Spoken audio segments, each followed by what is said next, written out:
Salam sejahtera, terima kasih karena bersama dengan saya di Nazilin Unity Channel.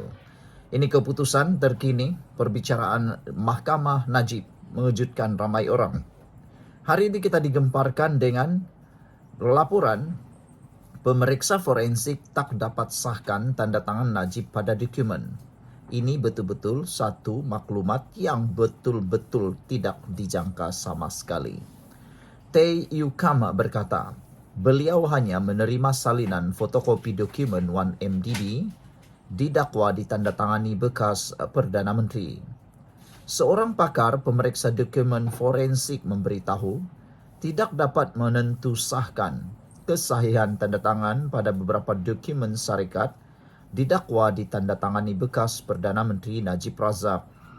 Tay Yu Kam ketika memberi keterangan dalam kes 1MDB berkata, beliau hanya menerima salinan fotokopi dokumen berkenaan, termasuk minit mesyuarat antara pengerusi lembaga penasihat 1MDB Najib dan Ketua Pegawai Eksekutif Syarikat ketika itu, Sahrul Azhar Ibrahim Helmi.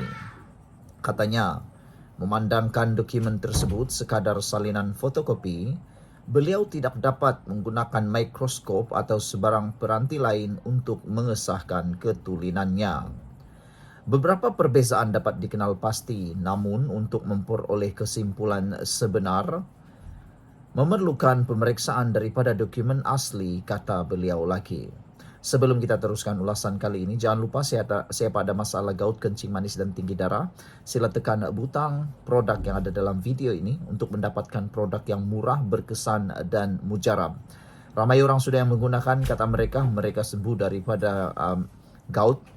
Dan yang lebih menarik lagi, ini adalah produk yang halal dan lulus KKM.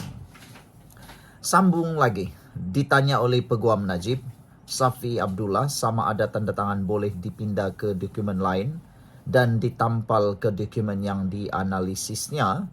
Tay berkata, beliau tidak menolak kemungkinan itu. Agak mustahil untuk periksa sama ada tanda tangan disalin atau ditampal dengan kualiti seperti itu, salinan fotokopi, katanya lagi. Najib berdepan 25 pertuduhan salah guna kuasa dan pengubahan wang haram melibatkan dana RM 2.28 bilion ringgit yang didepositkan ke dalam akaun M-Bank miliknya antara Februari 2011 dan Disember 2014.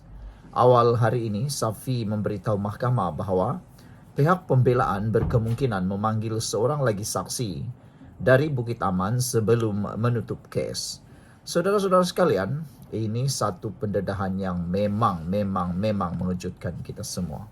Adakah dengan pendedahan itu, Najib akan terlepas? Adakah dengan pendedahan itu, Najib tidak bersalah? Semuanya bergantung kepada bukti dan fakta di mahkamah. Sekian dulu, tinggalkan komen Anda. Satu persoalan penting petang ini.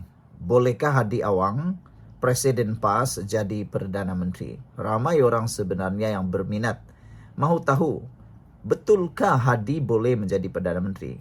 Jadi saya akan kongsikan kepada Anda beberapa kemungkinan, beberapa ulasan yang sangat menarik. Bolehkah Hadi Awang jadi Perdana Menteri?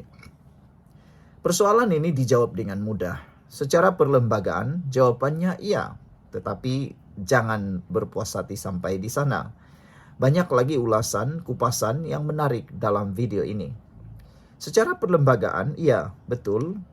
Hadi Awang ataupun Tuan Haji Abdul Hadi Awang boleh menjadi Perdana Menteri Malaysia jika beliau mendapat sokongan majoriti ahli parlimen di Dewan Rakyat, seperti yang diperuntukkan dalam perkara 43 dalam kurungan 2 kurungan E, Perlembagaan Persekutuan. Tapi bukan setakat sampai di sana.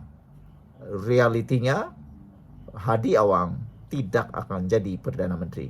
Sebelum kita teruskan ulasan ini, siapa ada masalah kencing manis, gout dan tinggi darah, tekan butang produk yang ada dalam video ini. Produk ini adalah produk yang sangat berkualiti, murah tapi berkualiti. Dan ramai sudah yang menggunakannya dan mereka kata amat membantu menyembuhkan, memulihkan mereka daripada penyakit gout, kencing manis dan tinggi darah. Cepat beli selagi stok masih ada. Okeylah. Secara realiti politik semasa.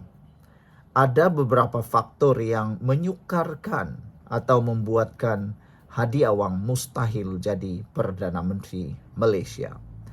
Beberapa faktor tersebut, yang pertama, PAS tidak cukup kerusi sendiri. PAS walaupun parti terbesar, PAS tetap perlukan kerjasama gabungan seperti Perikatan Nasional, dan calon Perdana Menteri selalunya diputuskan secara konsensus. Nombor 2, imej dan pandangan awam. Gaya politik Hadi lebih keras dan ideologi Islam konservatif beliau mungkin sukar diterima sebahagian besar pengundi pelbagai kaum dan agama. Ketiga, rakan gabungan seperti Bersatu mungkin lebih cenderung mencalonkan pemimpin seperti Muhyiddin atau pemimpin lain yang lebih natural. Bolehkah Hadi Awang jadi Perdana Menteri?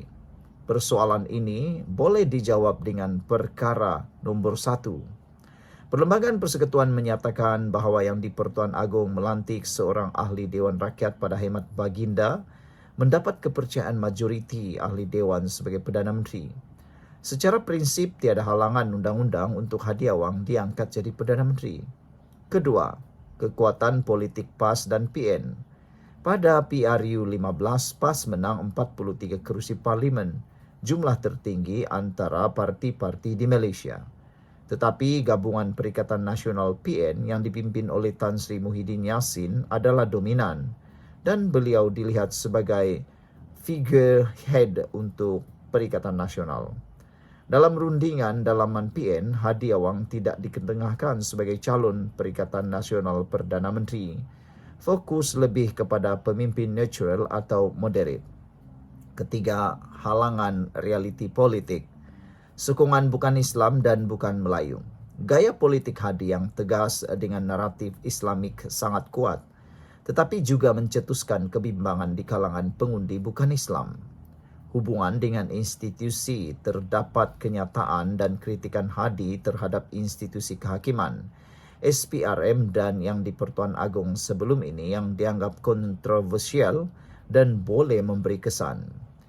Gabungan politik rakan seperti Bersatu PN mungkin lebih rela calon seperti Muhyiddin atau pemimpin lain yang lebih diterima pelbagai kaum.